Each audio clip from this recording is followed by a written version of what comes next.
안녕하세요. 정치소설입니다. 오늘은 민주당 보궐선거 패배 원인 챕터 5입니다. 다음 영상에서 민주당 선거 패배의 가장 큰 원인으로 불신을 말했습니다. 그것은 페미니즘, 윤미향, 개혁의지 부족 때문에 일어났습니다. 그러면 선거 공약을 짤 때도 최소한 이것을 해결하려고 노력했어야 합니다.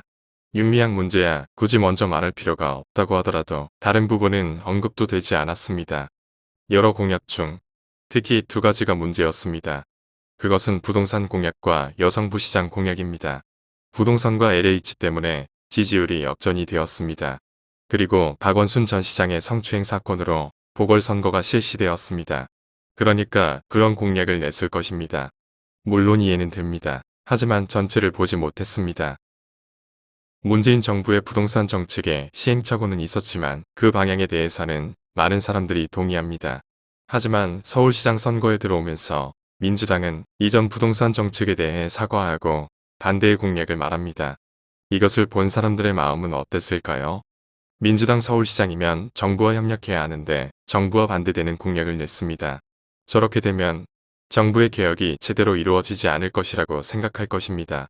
그리고 정부와 서울시가 서로 싸우게 되면 지지율에도 많은 영향을 미치게 될 것이라고 생각했을 것입니다. 그럴 바엔 차라리 오세훈 후보가 당선되어서 정부와 반대 방향으로 해보는 것도 괜찮을 거라고 생각했을 것입니다. 그렇게 해서 문제가 발생하면 정부의 방향이 옳다는 것이 증명되기 때문입니다. 여성부 시장 공약은 페미니즘 문제로 화가 난 20대 남성에게 기름을 부었습니다. 여성부 시장 말을 듣자마자 한숨이 나왔습니다. 민주당은 당시에 페미니즘 문제가 남성에게 얼마나 큰 분노를 일으키고 있는지 몰랐던 것 같습니다.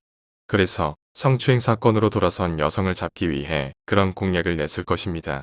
하지만 결정적으로 이 공약 때문에 20대 남성은 국민의 힘을 찢기로 했을 것입니다. 신뢰가 깨진 민주당은 거기에 대한 반성 없이 눈에 보이는 원인에만 집중했습니다. 그래서 이번 선거에 패배했습니다. 물론 이 부분을 반성했다고 해도 선거에서 졌을 수도 있습니다.